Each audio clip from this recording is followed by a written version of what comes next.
Welcome to the Non-Starters podcast. Because of a slight technical fuck-up, which is becoming a bit of a theme for me and Jamie, we had to redo the intro again because one of us didn't have our mic on. I'm not going to name and shame. Do not name any names. No. Which brings me to introducing our first ever guest. You little shitbag. I didn't name you. You didn't, you just heavily pointed it out. Hello, Celeste de Veazey. Hello. How's it going? Not too shabby. How are you, my friend? I'm good. I'm very awake now because of my technical fuck-up, and also because of a bottle of Pepsi. So I'm not sponsored by Pepsi. I realise I keep mentioning it and I'm feeling like it's product placement right now. It's okay. I'll bleep it out. There we go. I'll bleep out the product placement, yeah. We could just keep mentioning Pepsi and then hopefully eventually we'll get sponsored by them. So maybe Celeste's just playing the long game here, really. I don't want their dirty money. I'd take it. I would take it everywhere. Yeah. To my new yacht, everywhere.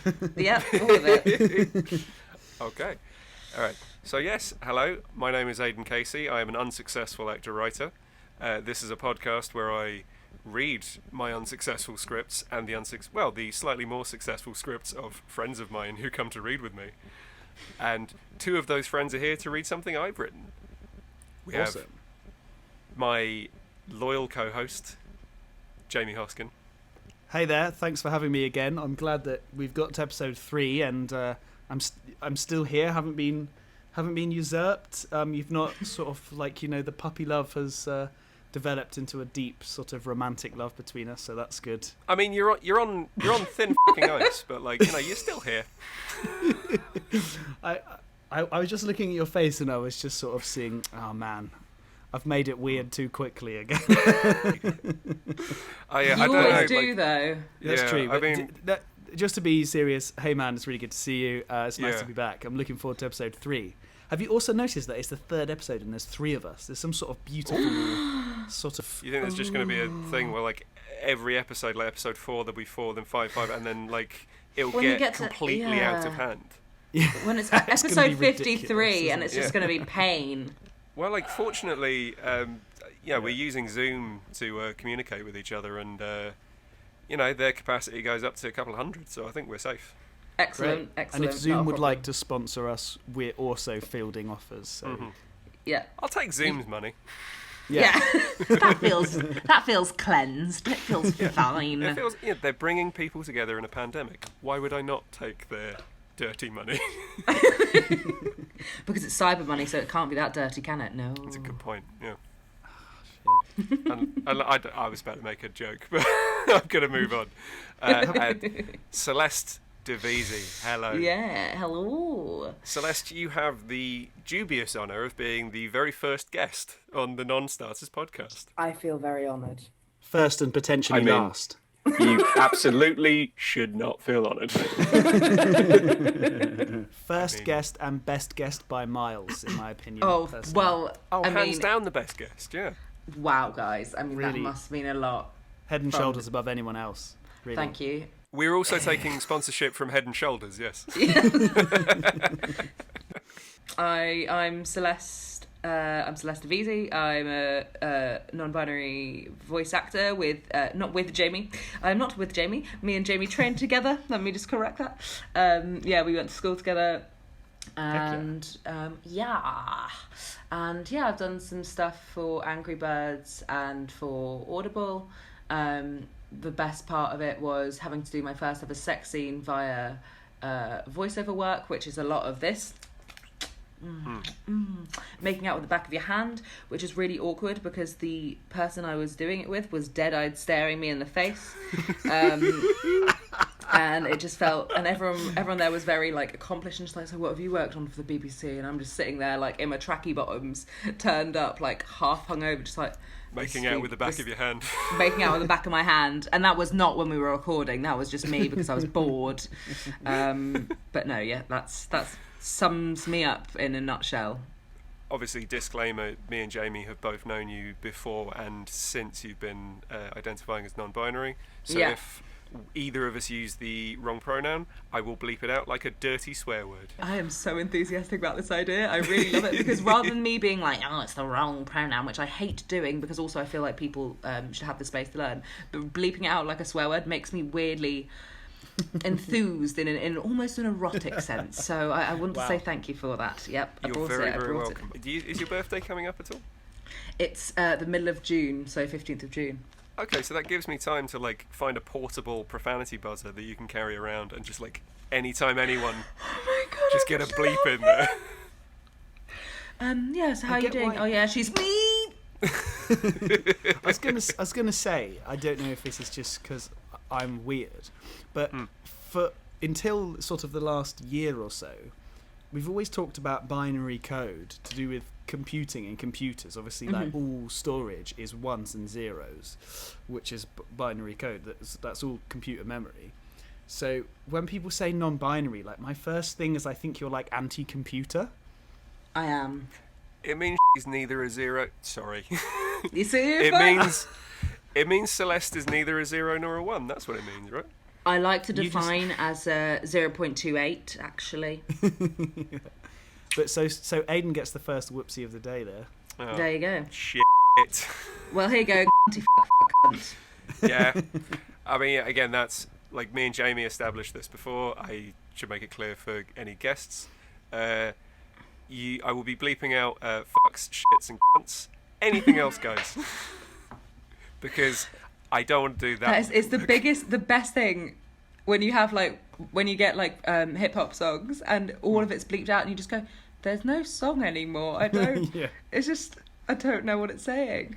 It's like Andy Zaltzman, who is a comedian and podcaster that I like a lot, describes using bleeps over swear words as being like a fine lingerie. It's like it's not about what's underneath. It's the concealing. It's the alluringness of it. Okay, right. So that's the sticking to the structure of the podcast that I'm arbitrarily forcing on you guys. That was the introducing ourselves and the guest section.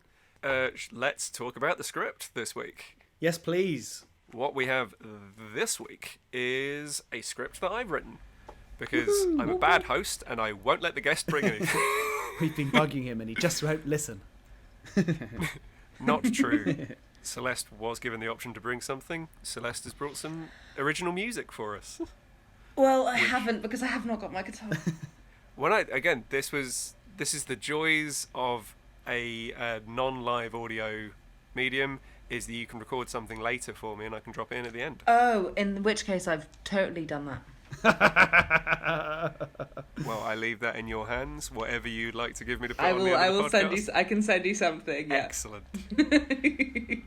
But yeah, so this script that we're reading this week is an extract from a sitcom that I started writing about 7 years ago and then gave up on because I could never finish a 30-page episode of it, and it's since become a series of short, loosely interconnected scenes, some of which I have filmed. Really sell it to me now. Well, I mean, I don't really need to sell it to you, Jamie, because last time I checked, a scene from this sitcom is still on your showreel. Oh. Is it? The wanking scene? Yes, the What? wanking scene. Sorry, what? I didn't know that was in the sitcom. Yeah, I remember that you'd written it, but I didn't realise it was in Radio Nowhere. To be clear, this is not a scene in which someone is wanking, but not in the scene, outside the scene. It's the fallout of Yeah. of a wankcident, isn't it? Yes, it's a wankcident. Oh my goodness. Broadly speaking, the sitcom is, the working title of it was always Radio Nowhere because I couldn't think of a better title than that. And it's a good title because that is the title of one of my favourite Bruce Springsteen songs. It does not work as the title for a sitcom that is not set in a radio studio. But if It was what I was listening to a lot at the time. Sure.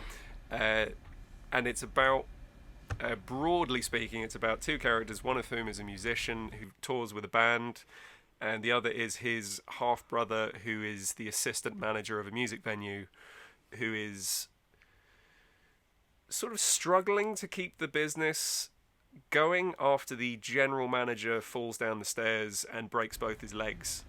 Oh God. and is hospitalised. It sounds dark. It's very funny when it happens.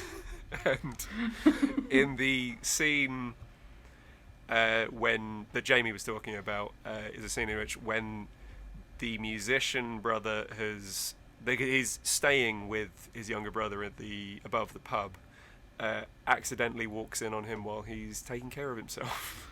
Oh my God. And hilarity ensues.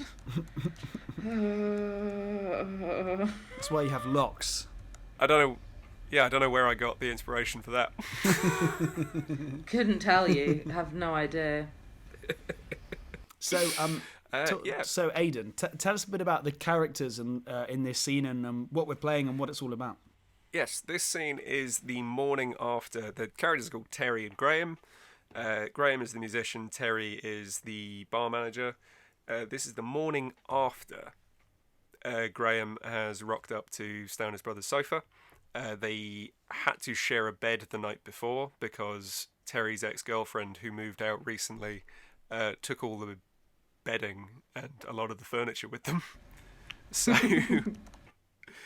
so Terry and Gray wake up the morning after, and this is them sort of getting up and having a coffee in the morning, and also dealing with some business stuff that needs to be taken care of. The other characters in the scene are one of the other members of staff at the bar, who is Terry's best friend, who's called Caitlin, and the chef and the doorman put in appearances as well. I haven't looked at this for a couple of years. I still think it's funny. And we're going to read a little bit for you now. Interior. Terry's bedroom, morning. Terry wakes up lying on his sheetless mattress under a narrow sleeping bag next to his brother. He turns his head to the side and looks at Graham, who is blissfully fast asleep. Annoyed by this, Terry gets up and leaves the room. Interior, bar, morning. Terry enters the bar from the stairwell. The bar is as it would be from closing down the night before. Chairs on tables, doors bolted, etc. Terry goes to the coffee machine behind the bar and turns it on. Gray comes down the stairs behind him. Morning, handsome. Fuck off. You making coffee? Yes. Pause. The brothers look at each other. Maintain eye contact. Terry realises he's being a bit of a dick. Would you like a coffee, Graham? Yes, please. Gray takes down one of the chairs and sits at a table. We should probably talk about the sleeping arrangements. Okay. You're sleeping on the sofa. Done. Really? How is it? It's a sofa. Is it comfortable? It's a sofa. Is it sleepable on? It's a sofa. Have you ever slept on it? Yes. Not like fallen asleep in front of the telly. Actually slept on it. Yes, I have. Really? Why? Because my relationship was falling apart, Gray. So I'm sleeping on the sofa. Good. Terry puts down a cup of black coffee in front of him. Do you want milk? I will take an oat milk, if you have it. It's just soya, I think. Oh, that. Tastes like semen and it's all GMO. Lovely. There's a knock at the door. Terry unbolts and opens it. Caitlin enters and sees Gray. Hey, what are you doing here? Caitlin walks over to the table and hugs Gray. Terry joins them and hands Caitlin a cup of coffee that he's already made for her. I am exploring my horizons with a change of scenery. Dad's kicked him out. Ah, well, that's no good. It's fine, he'll come around. Just means I get to spend some time with my beloved sibling. We had quite a nice cuddle and a spoon last night. It is true that he spooned me, yes. Terry and Caitlin sit down. So, you two are bunking up. Not tonight. I'm going to buy a duvet and stuff this afternoon. You need to talk to Peter. Oh, fuck. Do I have to? We all agreed. What's this? Our chef. Are you scared of him? Yes. He's a large Russian man. And he has a lot of emotions. And knives. Well, I can buy the bedding and stuff if you want. You don't want to back me up with the Russian? You don't need backup, Terry. Peter's, he's fine. No, he does. He's never been good at people. What do you do if people get rowdy here? What time does Dion start today? Interior, kitchen, afternoon. Dion, the doorman, and Terry are standing nervously at the doorway. Peter is working at the counter, wearing a blood-stained apron and chopping meat with a cleaver. He doesn't look up from his work while they talk. So, Peter. Piotr. Yeah, sorry. Anyway, I know you're aware of the situation with John, and right now, how, since he's been in hospital, things have been quite difficult around here, for all of us, really. For example, I've had to take on a lot more responsibilities as a manager, and, What are you trying to tell me? well... Terry and Dion exchange a nervous look. I've been thinking, and my mum, Helen, agrees that maybe a good way to simplify things might be to, for the foreseeable at least, to close the kitchen. Peter stops chopping. And not do food. Slowly, Peter turns to face them, the cleaver still in his hand. Terry and Dion brace themselves. Interior, kitchen. A few seconds later. Dion is holding Peter while he loudly cries and sobs into Dion's chest, barely able to stay standing. Terry is awkwardly standing on the other side of the kitchen, watching.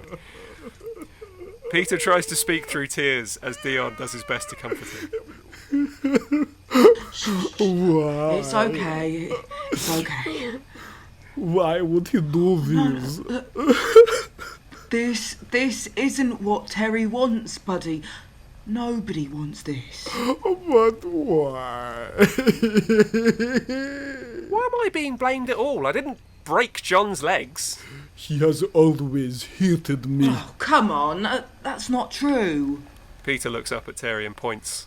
I know you call me Avon the Terrible, behind my back. Once. I called you that once. You ruined a Christmas party for me. I know what you think. That I am what? A racist homophobe? Because I'm from Russia. I don't think that. He really doesn't think that, buddy. That I'm one of those bastards. That I beat the gays and look up Pussy Riot, huh? I work with your lesbian. I work with my Afro-Caribbean friend. They are my family. I am not those bastards. Fuck those bastards. And fuck you! Alright, I'm done. Terry leaves and Peter starts crying again. Dion holds him. Interior, bar. Terry walks out of the kitchen and passes Caitlin, who has been listening. In what way am I your lesbian? I don't know, he said it.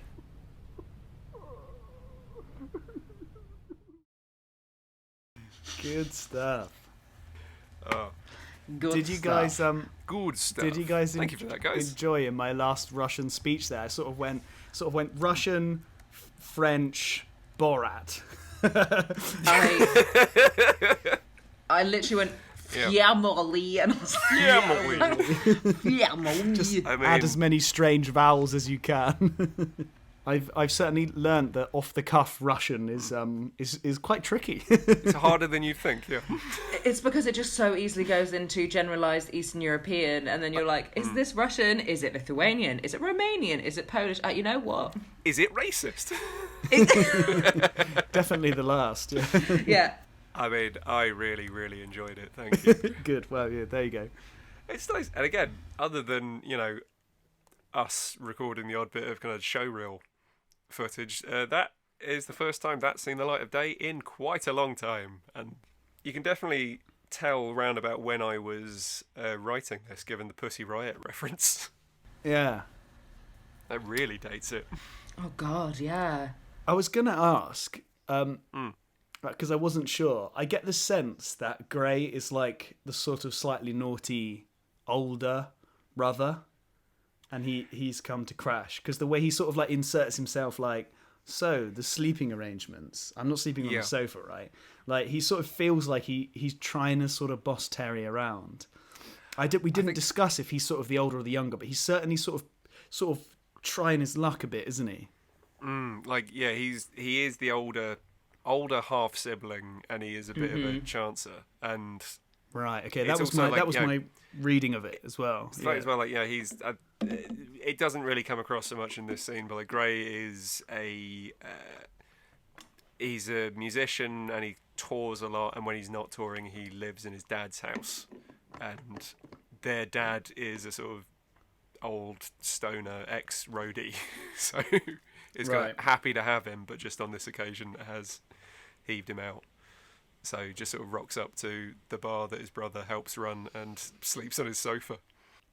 Sure. I was going to say, at the point that I wrote this, like, my older brother, who did used to sort of tour and play in bands, while like the specific character is not directly based on my older brother, like, there were kind of aspects of their relationship that I did carry over, because if I'm being honest, like, Terry is not a big leap away from my personality. I think Terry is just me in a bad mood, and Terry is always in a bad mood.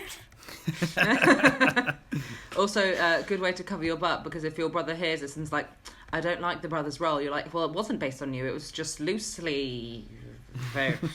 Oh, yeah, inspired by... Oh, my brother has read this. Oh, there we go. Thank you for having us. That was a fun scene. Exactly the reason I started this podcast. To pull out the non-starters, my scripts that never amounted to anything, out of my filing cabinet, because there's a lot of them. And just take them out and show them a good time. It's lovely. And bring some of my annoyingly talented friends to play with me. Well, thank you for having us. It's been really fun.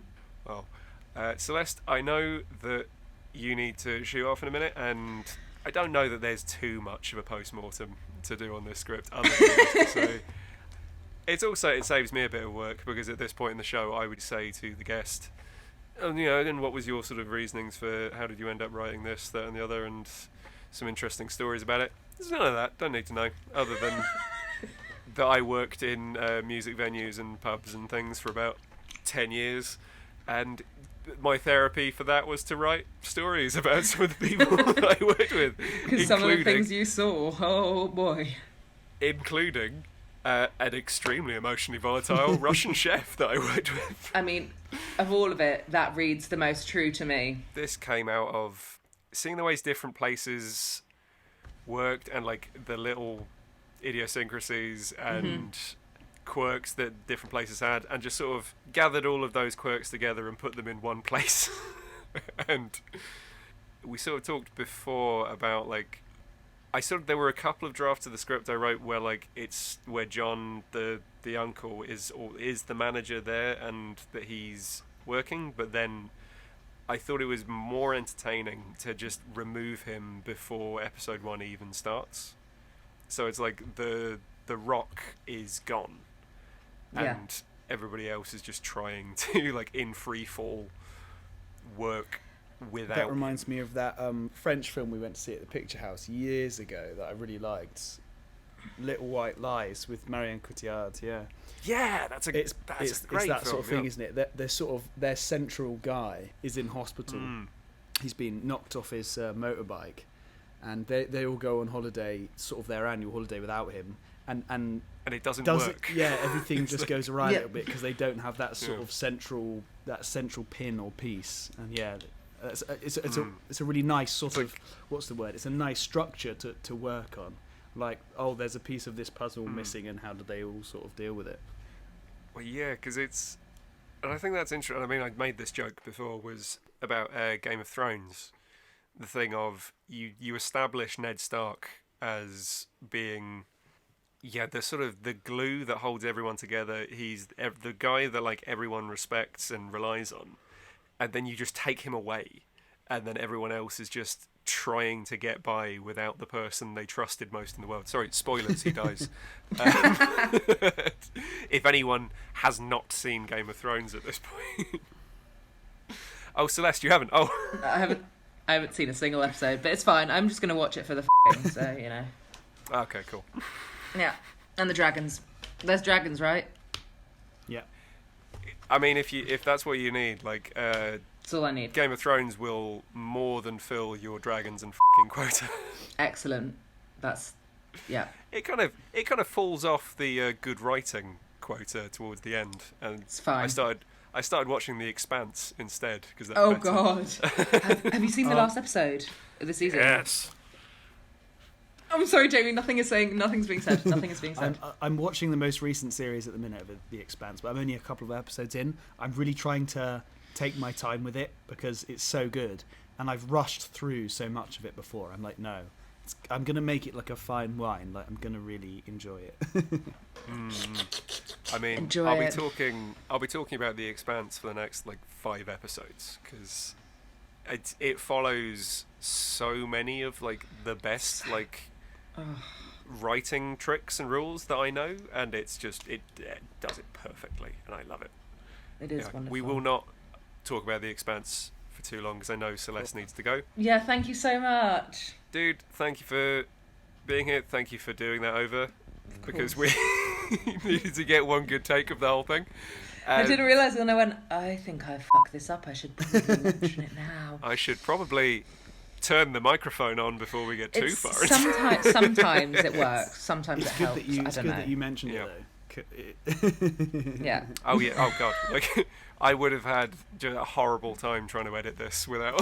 Yay! It's like now introducing our first ever guest on the show.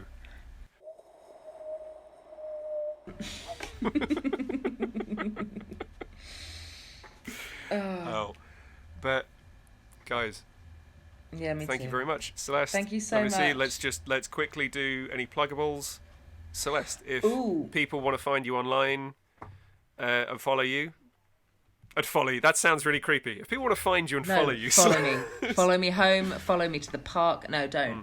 But if you want to follow me socially on media, my Instagram is Celeste, then DVZ. Also, why I'm leaving so early is because I'm teaching yoga. I have a yoga profile for very, very cheap prices if people are interested. But it's called Namast, NAMAST_gay. Namaste. Yeah, puns and gayness. So yeah, if anyone wants cheap yoga lessons, let me know. That's me. Speaking as a one of your pupils, I can Yes. say that Celeste does a brutal yoga session.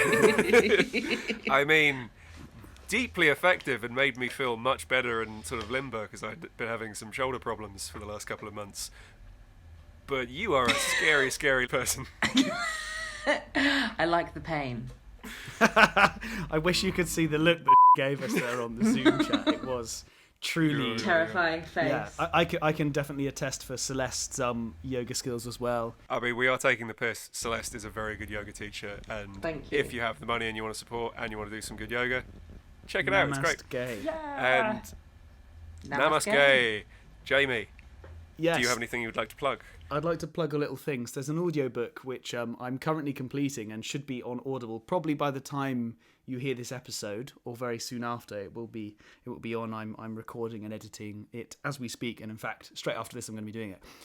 It's an amazing book called Winged Destinies. It's Winged Destinies by Philip McCormack, and it's going to be on Audible, and you can get it. And it's a great book, I have to say. I sort of applied to do it, and I feel quite lucky. You know, quite often as an actor, you just do stuff because you sort of get a job and you're like, great. But it's quite nice to be able to do a job and it actually be, you know, the material that you're working with is actually fantastic. It's such an interesting book, sort of fantasy genre, but it's also got a sort of little twist of history into it as well.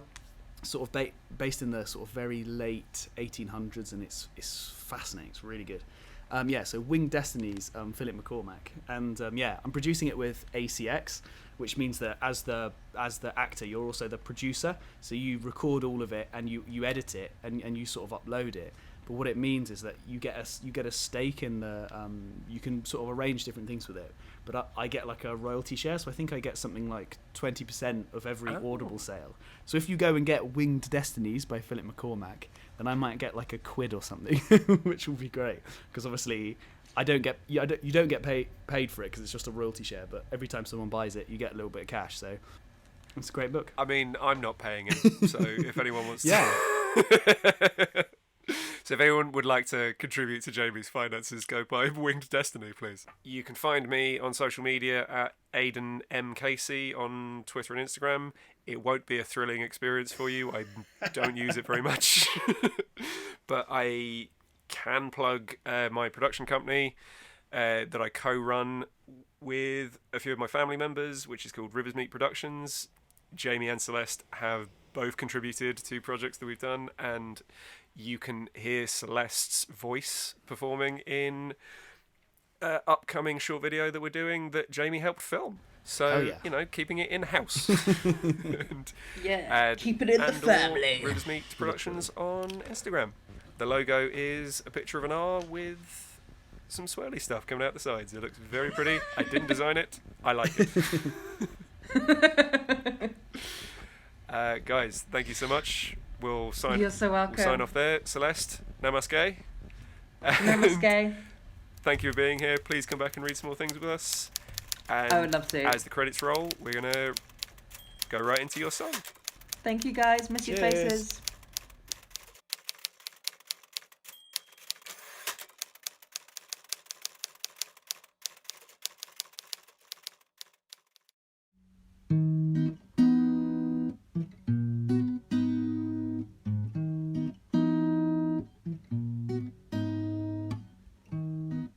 This love is a convenience. I shouldn't have to try. Convince myself that you are wanted only. I just want to be lonely tonight. Let me have tonight. Is it better to be nice than tell the truth? Is it better to lie than doubt I love you? My honesty will break hearts, will break you. Do you still want me to open up? Do you still want me to open up? You say I should speak my mind, but was that a thought unwanted to be heard? This fame was meant to burn out fast, a sweet to be savoured, but not lost, but not too lost.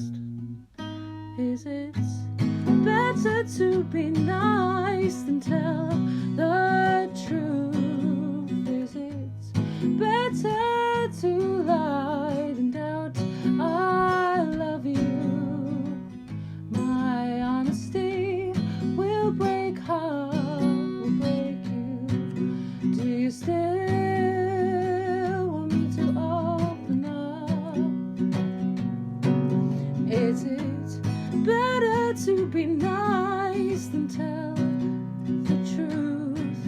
Is it better to lie than doubt I love you? My honesty will break heart, will break you. Do you still want me to open up? Do you still want me to open up? I think not.